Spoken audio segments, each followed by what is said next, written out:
Karibu kwenye TikTok za spoti hapa Radio Mambo, ikiwa ni awamu ya saa 5:30 kuletewa nami Papa Ida. Tukianza ni kwamba kwenye matokeo ya mashindano ya kombe la dunia awamu ya robo finali ni kuwa Ufaransa ilimchapa Mwanamorogo magoli 2-0. Mabao ya Ufaransa yalifungwa na Kylian Mbappe na Ousmane Dembele, huku Hispania ikimpiga Ubelgiji magoli 2-1. Mchezaji Mikel Merino alifunga bao la ushindi dakika za mwisho na kuivusha Hispania Kwingineko ni kwamba Uingereza ilimchapa Norway magoli 2-1. Baada ya muda wa nyongeza, Jude Bellingham alifunga mabao yote mawili ya Uingereza, na Argentina wakampiga Uswisi magoli 3-1. Baada ya muda ya nyongeza, Julian Alvarez alifunga goli la mwisho lililofikisha Argentina nusu finali. Timu zilizofuzu rasmi hatua ya nusu finali ni Ufaransa, Hispania, Uingereza na Argentina, ambapo kesho tarehe 14 Ufaransa watakuwa wanakutana na Hispania saa 4 usiku na siku ya Jumatatu Uingereza icheze na Argentina saa 4 usiku. Tukirudi hapa nchini Kenya ni kwamba timu ya soka ya shule ya wavulana ya Kakamega High almaarufu Green Comandos ni timu ya wasichana ya Bishop Njenga ndio watakaowakilisha kanda ya magharibi kwenye awamu ya kitaifa mwaka huu. Kakamega High ndio mabingwa wa soka ya kanda magharibi mwaka 2026. Green Comandos walikutana kwenye fainali ya mahasidi wao na shule ya Msingu almaarufu The Scorpions na kuwafunga mabao 2-0 kwenye muda wa ziada. Fainali hiyo ilichezwa kwenye uwanja wa Masinde Muliro Kandoi, huku timu ya wasichana ya Bishop Njenga wakishinda fainali ya wasichana dhidi ya shule ya wasichana ya Butere kwa mabao 2-1. Shule ya wavulana ya Malava na shule ya wasichana ya Mwitoti ndio waliibuka washindi upande wa volleyball.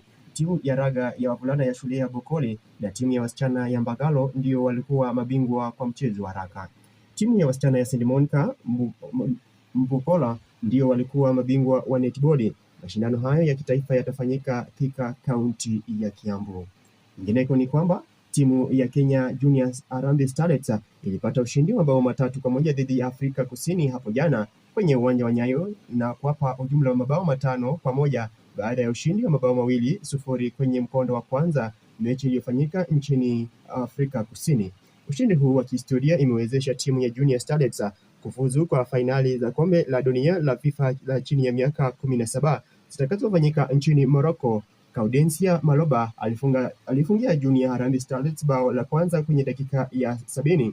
Brenda Award akafunga bao la pili kupitia mkwaju wa penalti dakika ya 85 na Elizabeth Alizeba Opio akafunga bao la tatu kwenye dakika ya 90. Afrika Kusini ilipata bao la mapema kupitia kwa mchezaji Katelo Malebana katika dakika ya 5 ya mchezo.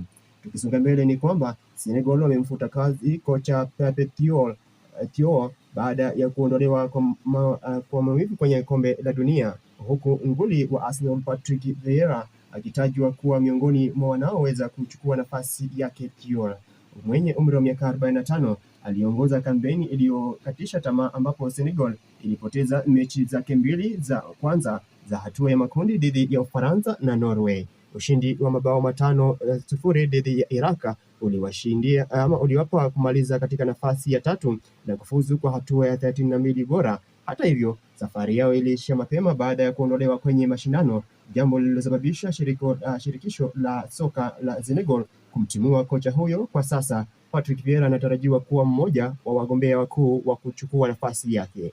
Na kwenye tetezi za uhamisho ughaibuni ni kwamba kilabu ya Arsenal imehamisha nguvu zake kwa mshambuliaji wa Atletico Madrid Argentina Julian Alvarez baada ya kukwama kumpata Brady Barcola wa PSG. Alvarez amekuwa gumzo baada ya kupata goli la kiwango cha juu kwenye mechi yao dhidi ya Uswizi kwenye robo finali ya kombe la dunia. Na tukimalizia ni kwamba klabu ya Tottenham Hotspur imeweka rekodi ya matumizi msimu huu baada ya kufunga kiasi cha pauni milioni 200 kwa kukamilisha usajili wa wachezaji Matheus Fernandes, Sandro Tonali na Jean Paul Van Hake. Na huo ndio mwisho wa TikTok za spoti hapa Radio Mambo, kuletewa nami Papa Ida.